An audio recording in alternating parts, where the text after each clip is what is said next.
وزیر اعلیٰ عثمان بزدار نے کہا ہے کہ محراب و منبر کے امین عوام کو کورونا SOPs پر عمل درآمد کی تلقین کریں۔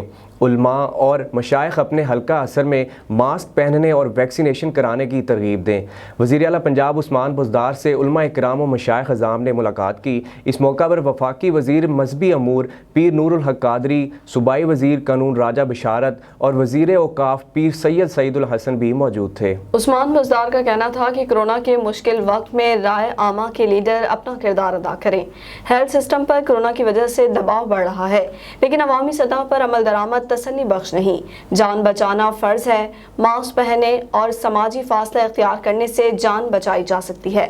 وزیر اعلیٰ پنجاب نے مزید کہا کہ مساجد میں کورونا SOPs کے مطابق تراویح اور نماز کا اہتمام کیا جائے۔ علماء کرام و مشائخ اعظام کا احترام اور روایات اور اقدار میں شامل ہیں۔ مشائخ کی خدمات کا اعتراف پوری قوم کرتی ہے۔ علماء اور مشائخ کے ادب و احترام میں کوئی کمی نہیں آنے دیں گے۔